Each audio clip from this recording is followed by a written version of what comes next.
several incorrect disciplinary actions, things that you do that are incorrect as it relates to the disciplinary process. Number one, refusing to listen.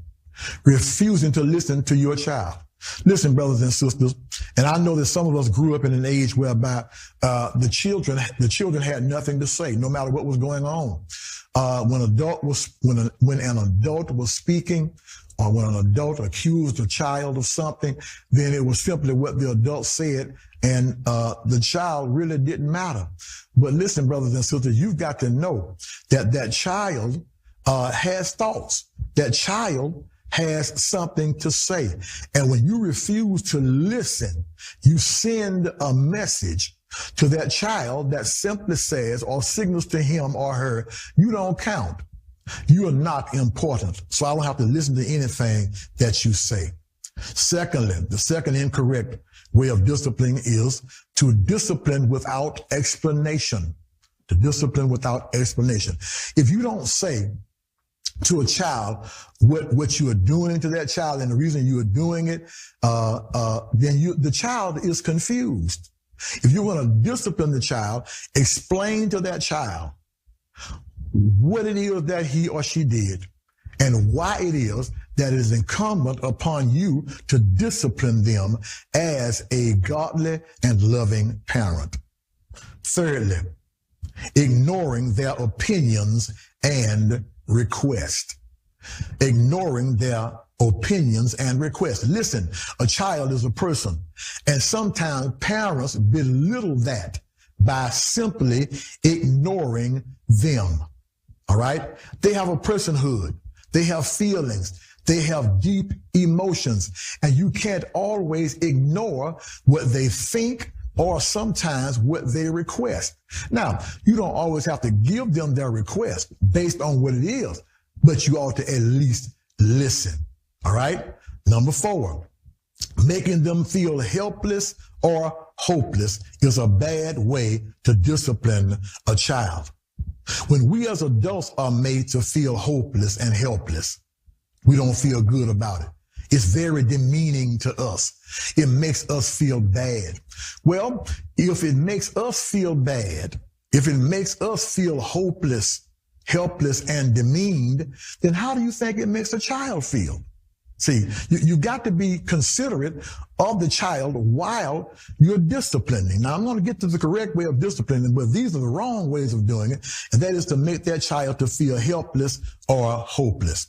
Number 5, making demeaning comparisons. You don't discipline the child by making meaningless, demeaning comparisons. What do you mean? Always comparing that child to someone else. You know, why don't you be more like your brother? Why don't you be more like your sister? Why don't you be more like the children down the block or your cousin or whatever? Don't compare them to someone else. They are not someone else. They are who they are. And more importantly, they are your children. That's your child, man. Woman, that's your child. Don't be comparing them to someone else. And then because it sends a message to the child that you wish I was somebody else. And since I'm not somebody else, I'm going to continue all the more to be who I am. And right now I'm wrong, and I'm going to continue to be wrong because I don't like you telling me to be like somebody else. All right? Number 6, if you want to not discipline a child this way, using fearful words, using words like never, using words like always. You never do this. You always doing that. You are always in trouble. You are always messing up. You are always making a mess. No. You don't use fearful words like that. In the disciplinary procedure or the disciplinary process, there is no such word and never should be used as never and always.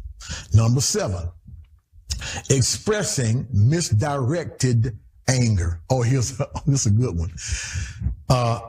Expressing misdirected anger. Sometimes a parent is angry with someone else. And I'm going to get to who a lot of times they're angry with when they're disciplining the child. They're angry with someone else, and because they're angry with someone else, they take their anger out on the child.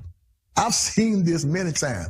I've heard of it, okay? In counseling sessions, people have told me, say, I just got angry. And usually who they're angry with, let me tell you, who they're angry with is their child's father.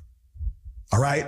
And they'll take their anger for the child's father out on the child and beat the child half to death, saying, you just like your daddy. You're sorry, just like your daddy. He left me and you acting a fool. I'm here with all these brothers. No, you don't do that. All right.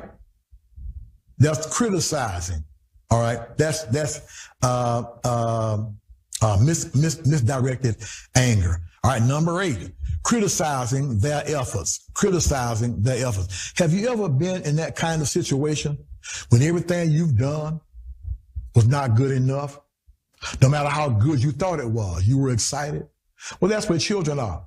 When they do the best they can and it turns out to be the wrong thing or it turns out to be not good enough, and you just criticize what they did.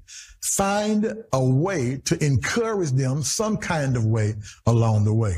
All right. Number 9, failure to be loving toward them. That's not how you discipline a child, failing to be loving toward them. When you fail to lovingly touch them, when you fail to hug them and to tell them that you love them, if you don't show them love, they will always be searching, watch this, for love in the wrong places. They'll never look for it in the right place because they have not seen it in you. They've not been hugged by you, so they don't know what a correct hug is. They don't know what a vulgar hug is because they don't know what it means to feel a loving, tender hug. Tell your children often that you love them, all right? Another way not to discipline a child is the failure to provide good things for them to look forward to. The failure to provide good things for them to look forward to. Now, there are some ways when we discipline children or punish children, we take things away from them. But right behind that or in the midst of that, there ought to be some inkling as to, okay, after this length of time, this will happen.